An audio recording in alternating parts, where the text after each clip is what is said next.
The Penguins were humiliated by the Tampa Bay Lightning on Wednesday night. And for today's episode of the Locked On Penguins podcast, Pat and I are going to discuss where the team goes from here.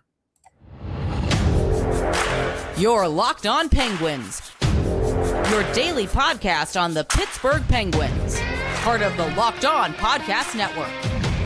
Your team every day.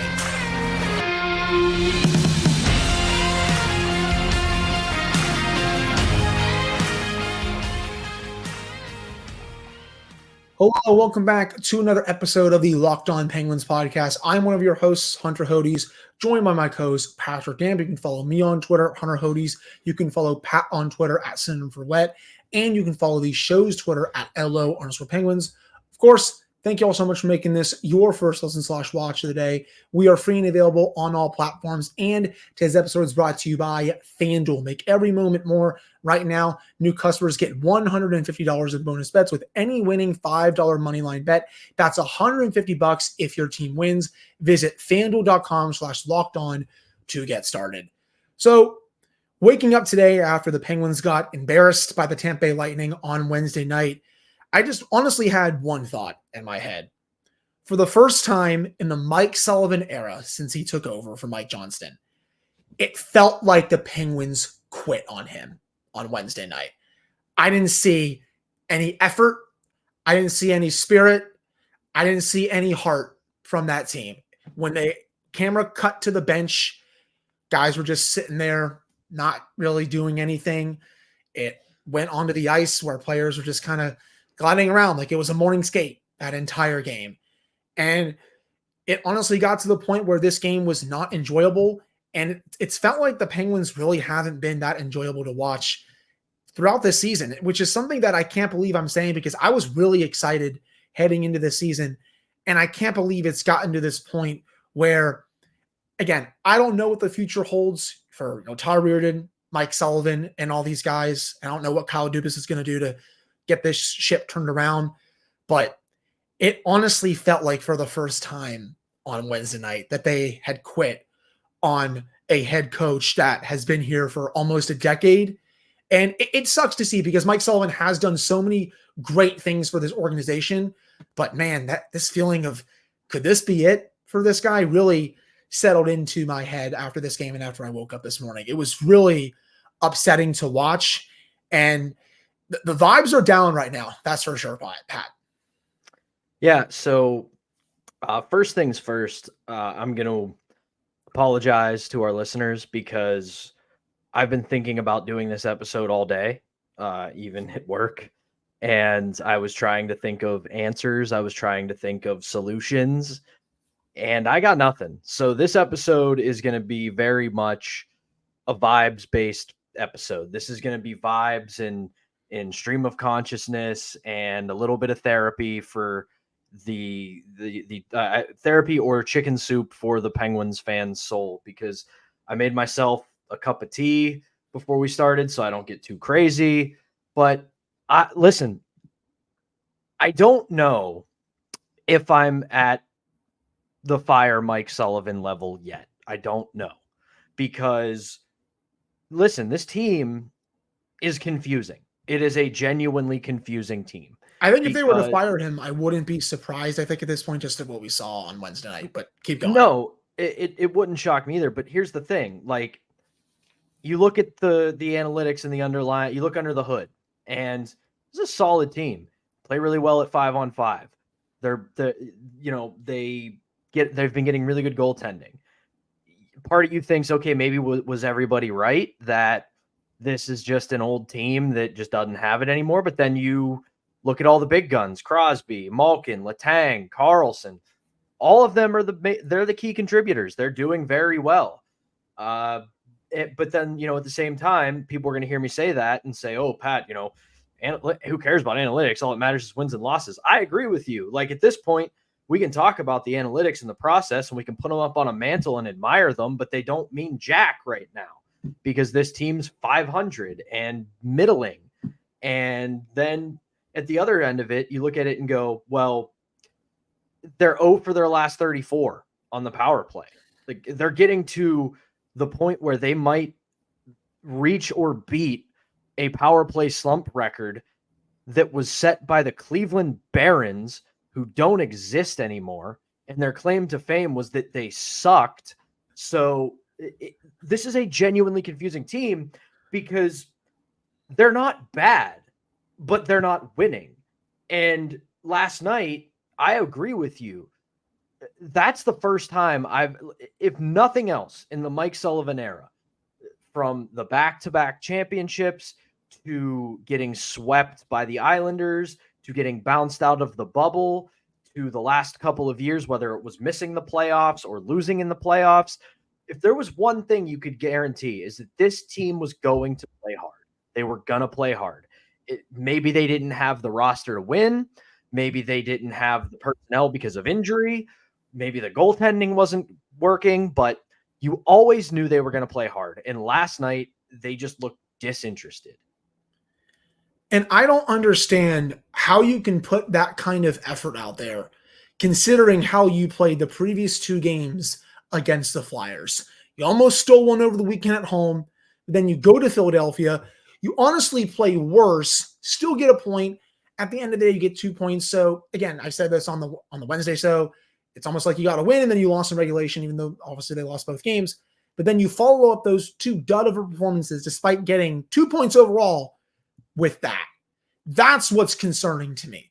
You made all this effort to talk to the media and say, oh yeah, we're going to play much better. We had a team dinner from Tristan Jarry and all this down in Florida. We got away from the rink and all this stuff. And you go out there and you play like that just a week later after it looked like you had just saved your season the previous week in Tampa Bay, how you roared back, played 40 amazing minutes after that awful first period. You get Tristan Jarry's goalie goal, and that's the effort you put out there on Wednesday night. It's not acceptable. And yeah, you got some injuries. Forwards are hurt. Defensively, you're a little banged up. Tristan Jarry wasn't the greatest, but he was still fine, I thought. That's the effort. It was the same. It was the same as last week. Go ahead. It was the same as last week in Tampa in the first period. It was. They didn't. And I got to give a shout out to Mike Rupp. God bless that man. He understands the assignment when you're on a regional sports network that you can go negative and point out the negative about your team, but you're never supposed to bury them. And man, he wanted to talk about how that first period wasn't that bad. And I do mostly agree that, I think a lot of people overstated it because, like you said at the top of the show, vibes of the Penguins are bad right now. So when things don't go well, I think people get a little more antsy about it.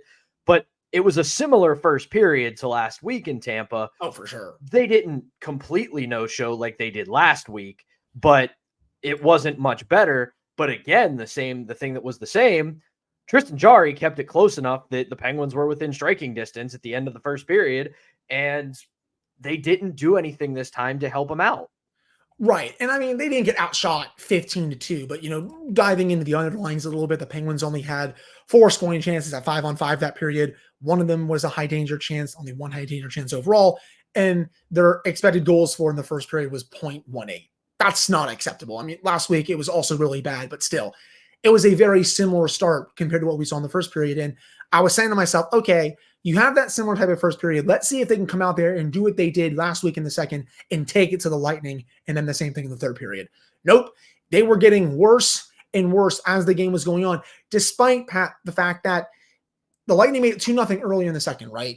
You get that offsides challenge that works, and Madison Nickel, shout out to you. You continue to be awesome with those replay challenges where you're signaling down to Mike Sullivan on the bench. The Penguins are so good with those offside challenges. They've been this good ever since Andy Saucier was doing it in 2016. You get a break there. It's still 1-0. You're hanging in. Then the Lightning get another, and then to open the third, no, they obviously make it 3-0. You were in the game, but you still weren't able to claw your way back into it like you were last week in the second and third period, just because the effort wasn't there. It just looked like they weren't even trying to gain the offensive zone, cycle, get chances, get in Andrei Vasilevsky's kitchen. They were making it so easy on him and the rest of the Lightning skaters. It was baffling to watch that. And again, it just goes back to my overall point to start the show. It looked like they quit. And sure, you had a Jake Gensel goal at the end of the game. That's the Chris Paul meme when you shoot a 3 when you're down by 42 points. That's what that goal is, people. That is the Chris Paul meme if I've ever seen it. But overall, That's not good enough. Yeah. It's not. It really isn't. The effort was just completely unacceptable because, like I said, in the Mike Sullivan era of Penguins hockey, you've always known the effort was going to be there. You knew this team had deficiencies. You knew this team sometimes, whether it was the end of the Jim Rutherford era or the Ron Hextall nightmare that we went through, you knew that for the deficiencies the team had, the effort would be there. You knew that they would work hard. You knew that they would try to be hard to play against. You knew that they would be aggressive. And last night, like you said, of all the times they panned over to the bench, the biggest thing that worries me right now isn't even so much that maybe they quit on Sullivan. I think they've just quit on themselves. It looks like a team that is just out of answers and doesn't know what to do from here. So we'll talk about it later in the show. But what do you do from here? Yeah, no, I didn't mean to interrupt you there. I apologize. I was just going off your point where you downside of doing a podcast remotely. I know. You said they would look like they were out of answers. It definitely appeared that way on the power play was what I was going to say, because you're putting out Alex Nylander on that first unit. That means you're out of answers, because Alex Nylander, let's face it, he hasn't done anything since he's come up. Neither has Jansen Harkins. But the fact that you're putting Nylander out there on your top power play unit, and I know the game is kind of out of reach at that point anyway, that shows to me, especially for your top power play unit, you don't know what to do, whether it's personnel, tactics, whatever you want to do for that unit. It shows that you don't have a concrete plan. And it doesn't look like the coaching staff has one right now, to be honest. And they're going to have to go back into the lab, see what they can do. Kyle Dubas to not make any moves, at least on Thursday after this. And, we can dive into that a little later on in the show. But it appears right now we're stuck with this coaching staff until the end of this road trip. Patrick Hornquist game, is on Friday. So we'll have to see what happens when they come home after that. But overall, again, not good enough overall. But I think that will do it, though, for this first segment. Coming up in the second segment, Pat and I are going to get into some updates from practice on Thursday and why the Penguins might be without one of their best players going forward, especially after he missed the third period on Wednesday night. But before we get to that, we got to tell you all about Jace Medical. I know we come to sports to escape from some of the crazy realities of real life, but can we talk just for a minute about preparing for real life? According to the FDA, pharmacies are running out of antibiotics right in the middle of the worst flu season in over a decade. This is scary. I can't imagine a more helpless feeling than if someone or if someone I know got sick while a supply chain issue kept them from the life-saving medication that they needed. Thankfully, we'll be okay because of Jace Medical. The Jace case is a pack of 5 different antibiotics to treat a long list of bacterial illnesses, including UTIs, respiratory infections, skin infections, among others. This stuff could happen to any of us. Visit jacemedical.com and complete your physician encounter. It'll be reviewed by a board-certified physician, and your medications will be dispensed by a licensed pharmacy at a fraction of the regular cost. It's never been more important to be prepared than today. Go to jacemedical.com and use offer code LOCKEDON to get to $20 off your first order. And we're back here on this edition of the Locked On Penguins podcast. I'm Hunter Hodes, joined by my co-host Patrick Damp. So, Pat, the Penguins did practice down in Florida on Thursday, but they didn't have one of their best players. Bryan Rust was absent from practice. Mike Sullivan said he's continuing to be evaluated for this injury. He will not play on Friday, did not play the entire third period on Wednesday night. I don't know if this is related to his old injury or his new injury. And I don't know if he, again, came back too early and got hurt again, or if this is something new. Who knows? But overall, not good for the Penguins, considering he's been one of their best players this year. And with Rakell still out, even though he's skating, with a couple of other players still out, this just means that more players other than the core are going to have to step up. Yeah, it's a huge loss. And there's no two ways about it. He's been maybe their third best player all season. And losing him again is just going to make things a lot harder. Because if you look at the rest of this roster, man, like nobody outside of the top 6 has double digits in points. And that's it. We're not at the early point of the season right now where you can deal with that. We're getting past the quarter part of this, the quarter mark of the season. And eventually your depth guys got to start chipping in. They got to start chipping in a little more than they already have. And when a Bryan Rust goes down and you're still without a Rickard Rakell who was struggling as it was, it's going to make things a lot more difficult. It will. And then again, it's going to test the Penguins' depth even more from the lines from practice today. Gensel, Crosby, and O'Connor. So the Riley Smith trial, I guess, on Crosby's right wing lasted all but not even honestly a game, because he was demoted after only a few shifts on Wednesday night. Riley Smith just really continues to struggle as of late. Hasn't really been doing much of anything these last couple of weeks. So again, Crosby with Gensel and O'Connor, Smith with Malkin and Nylander, Hinostroza with Eller and Carter. I honestly kind of found it weird that Hinostroza was not in the lineup over someone like Harkins or Nylander, because I thought Hinostroza was playing pretty well when this team was a bit healthier before some of these guys went down. The fact that he's just getting back in now, and it looks like he's going to be playing in this game on Friday, is just a bit weird to me, because again, I thought he was one of the better options for the fourth line, and then Mike Sullivan kind of put him in his doghouse over the likes of Harkins, who, let's face it, he hasn't done anything since he got called up. And Nylander, he hasn't really done much of anything either. I mean, I'm glad Hinostroza is coming back in, but he still should have been in the lineup before this, in my opinion. Baffling decision to take him out. I don't get it. He was playing very well. Not to mention that if you look at the practice updates today, they put Hinostroza on the top power play unit.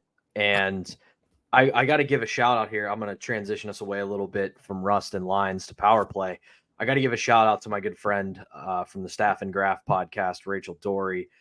She texted me last night during the game and asked and said the Penguins should do what she recommended on their most recent episode, which I didn't get a chance to listen to until this morning. And her and I ended up going back into the lab and talking about the Penguins power play this morning. Her suggestion was basically, if we want to keep Letang and Carlson on the same power play, put Chris Letang up top, put Erik Karlsson down low.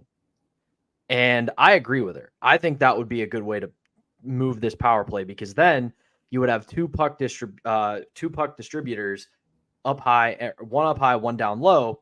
And the thing that she recommended on the show that I disagreed with was she wanted to put Sidney Crosby in the bumper spot and have Gensel and Malkin for the one-timers. Here's what I said. I'll pass on the sit in the bumper spot, by the way. No thanks. Here's what I said. I said what I've been saying for a couple of weeks now. Get rid of the umbrella or the 1-3-1, whatever you want to call it. Go to an overload, and instead of having Sidney Crosby in the bumper spot, have Sidney Crosby down low as well. Because then you have Crosby for below the goal line for puck distribution like Carlson. You can have either a Gensel or a Malkin in the bumper spot in front of the net. And you also have Sid down low for tips, deflections, the side of the net stuff he's really good at. And this becomes a simple power play, because it's not about getting to a position. It's not about getting mismatches. It's about literally just overwhelming the PK and getting shots on the net and getting the puck to the right side of the ice where you have the numbers advantage. And at this point, putting Carlson, Malkin, Crosby, Gensel, Hinostroza together is rearranging deck chairs on the Titanic. We have done this for the last month. We have tried new personnel. We have tried putting them out at different times. We have tried shuffling in and out, and it's not working. It's the system. It's not the players. It's the system. It's not working. And I know that I've swapped back and forth between system player coach, but they're working in concert. For some reason, will or skill, players don't want to run this system. The system isn't working. The power play is terrible. The coaching refuses to make a switch. So this is a switch they could make pretty easily, and I think would probably work pretty well. And I think going off that point, it's all three combined. It's the players who don't want to run the system. It's the system, which is, let's face it, outdated. This hasn't worked in several years now. And it's Todd Reirden for not obviously changing that up and changing his tactics for the power play. It's all three, in my opinion. And as to your suggestion for Carlson and Crosby down low, I would agree with you, though, man, I would miss Carlson's bomb from the left half wall or the point. And I know what people may say to me, well, Hunter, he's not using it enough. He's always looking for that pass. Yes, I agree. But if he can be more of that shoot first player, which we have seen him be at times this year, I think putting him in one of those spots would work, because he has an absolute cannon of a slap shot that he can unload it anywhere. Though, again, like you said, I also wouldn't mind him down there being a distributor, making plays with the puck on his stick rather than being that one-time threat, because you also do have Evgeny Malkin as a one-time Yeah. threat, and they're not using that enough, and I feel like they should be too. Well, the two things on that are, one, if you run this correctly, there's a chance that Carlson's going to end up top at some point, because you're Right. going to be utilizing a cycle to get people moving. And also, shout out to Rob Rossi, who has noticed this the last week or so. The reason the Malkin one-timer isn't working is because Carlson can't put it in the right spot. Erik Karlsson's been great, and as advertised, and like everybody else has been saying, everybody also has to take some heat because of how bad the power play has been. Oh, yeah. But for as good as Erik Karlsson has been, he has yet to put a one-time pass in Malkin's wheelhouse, and it's December. In October, I'd have been like, hey, listen, man, they're still figuring it out. They're still getting their chemistry developed. It's December. At some point, you got to figure that out.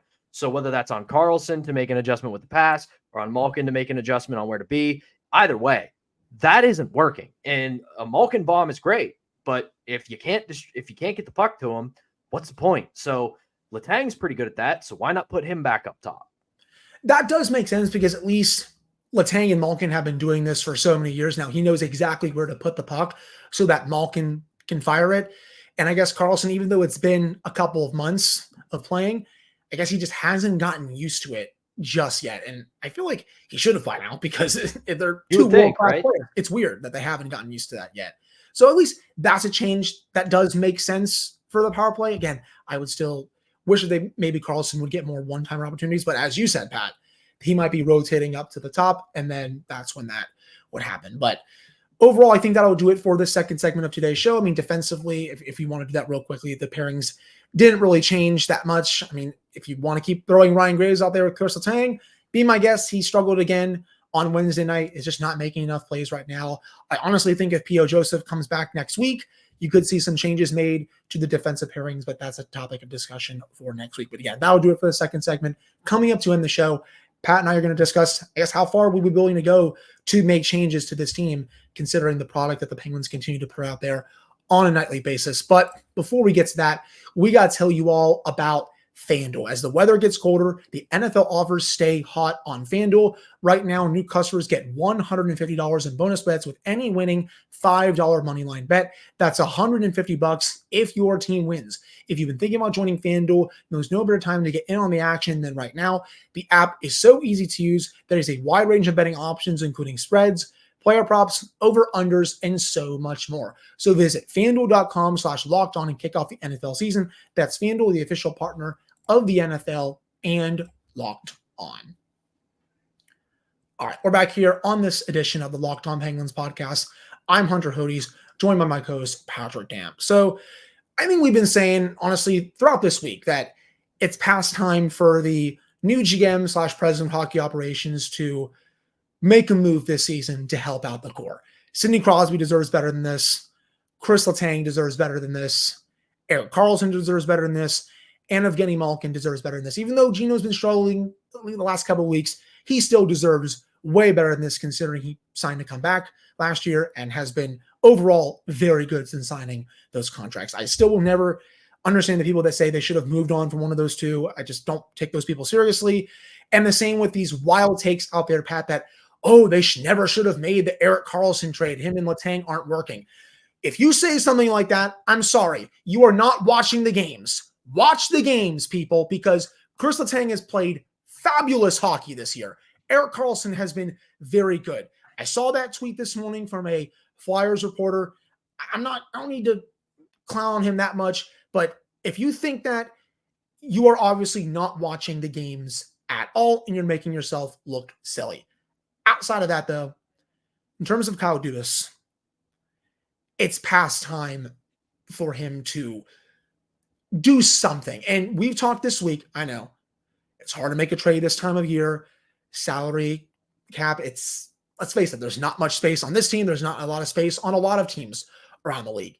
That said, with how your team is reeling, you need to pull off like a Jim Rutherford type move. When the Penguins also didn't have much salary flexibility in 2016. And I'm not trying to compare those two teams. I'm just trying to compare the situations here.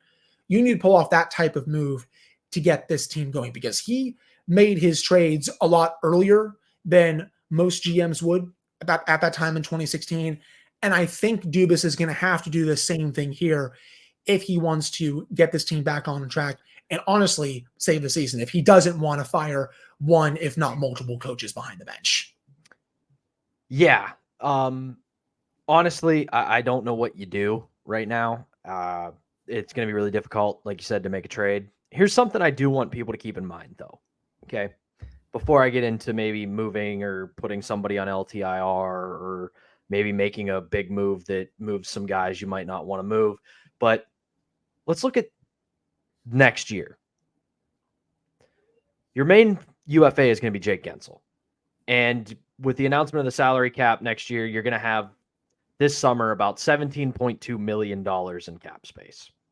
So your main free agent that you're going to want to re-sign is Jake Gensel. Let's go through the other UFAs. Jeff Carter, going to retire. Jansen Harkins, see ya. Alex Nylander, RFA, don't need you back. Vinny Hinostroza, thanks for everything. Maybe something minimum, but Big Z, maybe something. Ryan Shea, Alex Nedeljkovic, maybe if you want something smaller, we can bring you something similar, like to the 1.5 you're getting now, maybe something. So, and then Chad Ruedel, whatever. So, going to be a lot of cap space to work with next year. So there may be a little bit of a thought in Kyle Dubas's head right now that I inherited a little bit of a disaster that was going to be a multi-year project.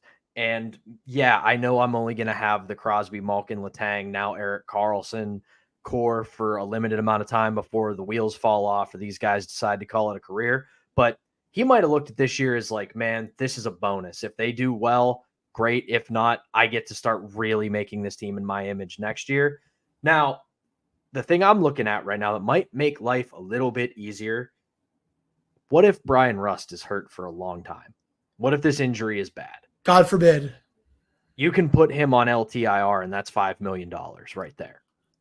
And if that's the case, you might have some space to play with, and you've got some draft picks that you can move. You've got some young guy, maybe young-ish guys in, say, Jansen Harkins or Radim Zahorna or POJ that you could maybe float out there to get some extra help. So the thing is, I said it at the first segment. I'm not quite at the fire Sullivan place yet. Now, if we go another week and this team looks like they just do not care and they need a smack in the mouth to wake up, you call them into your office and say, Mike, this is not a reflection on you. This is not a reflection on your career. You are going to go down as probably the best coach in the history of the Pittsburgh Penguins to this point. Thank you for everything you did, but this team needs a wake-up call. All the best in your future endeavors. And it's funny you say that because we are basically almost 8 years to the day when Mike Johnson was fired and Mike Sullivan came in to replace him. You could see something like that if this happens. And it wouldn't be too late considering what happened in 2016. And no, I'm not guaranteed the Penguins are going to have history repeat itself and they're going to go on to win the Stanley Cup this year. I'm just saying it wouldn't be too late to make that kind of change considering the playoff race right now, considering, again, 2nd through 7th in the Metropolitan Division is separated by only 4 points. Oh, again, I think still for Dubas, you need to try and go out and get another forward for this team. As you said, for Bryan Rust, it would obviously stink if he's out long-term. He's been awesome this season. It would be really unfortunate. Again, though, $5 million in cap, that's good if you go out and get the right forward that this team needs. That's the biggest thing. I don't need you to go out there and get another defensive-minded forward like you did all offseason. You need a forward that can come in here and score goals when the core players don't have it. And we've been talking about the bottom 6 all year. It hasn't been consistent enough. Radim Zahorna provided a spark when he came up. Last few weeks, though, he's been quiet. Jansen Harkins is not really going to do you much of anything. Alex Nylander, the same thing. Matt Nieto, even though he's banged up, he really wasn't doing much when he was healthy. Noah Chari was at least playing a little bit better, but the only bottom 6 player that I feel like has actually been good this year is Lars Eller. And you need to help him out. That's the thing. And that's where I think Dubas, if he wants to make a trade to really, I guess, send a message or give this team a spark, that's the area that you need to attack. Yeah, and Lars Eller's been perfectly good. He has shut both of us up because Yes. both of us have said like he shouldn't be your third line center, at least not if you want to go into contention down the stretch. And he's shut us up, and he's been a really good third line center.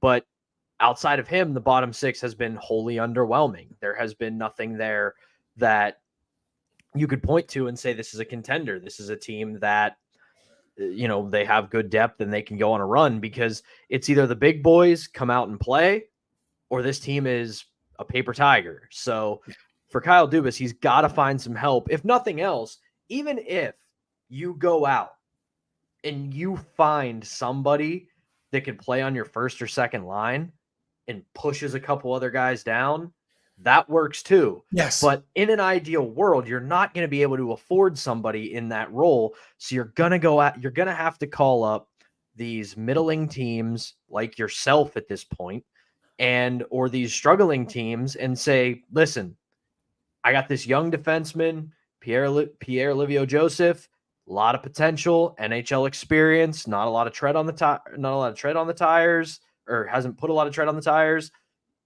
What can you help me out with? And all that said, in these moments, I'm reminded of what Elliot Friedman once said. When other teams see that you are drowning, when other general managers see that you are drowning, they do not throw you a life vest. They throw you a boat anchor. Yes. And to go off that point, with POJ being their most tradable asset, if that's what you want to call it, that just goes to show how rough things are in this town, just because you look up and down the rest of this lineup, there really aren't too many tradable assets. I mean, Rickard Rakell, but his value is nothing right now because he's been bad to start the year and he's hurt. He also makes a boatload of money. Bryan Rust is hurt. You're not going to trade him. Jake Gensel, I mean, you would only even think about trading him if you are a bottom 5 team at the trade deadline, but that's probably not going to be the case at that point. You're not going to trade Marcus Pettersson considering how good he's been. And I know you would probably get a nice haul for him, but I don't think that's going to happen. There's just not a lot of tradable assets on the team right now, which I think would hurt Dubas, but he's still, I think, got to figure out a way to, again, give this team a much needed spark right now. But I think that'll do it for this episode of the Locked On Penguins podcast. Thank you all so much for listening to us / watching this one. And thank you all for continuing to listen, even though the team is, let's face it, they're not good right now, to say the least. And I know this has been a tough season on everyone, but we just want to thank you all so much for taking part of your day to listen to us ramble and rant about this wonderful hockey team in this wonderful city. But Pat and I will be back with another episode for you all on Friday to preview the game against the Florida Panthers. Patrick Hornquist tonight. Hopefully the Penguins will put on at least a good performance for that guy, considering what he meant to the Penguins just a few years ago, honestly. But that'll do it for this one. Thank you all so much for tuning in. We'll talk with you all on Friday.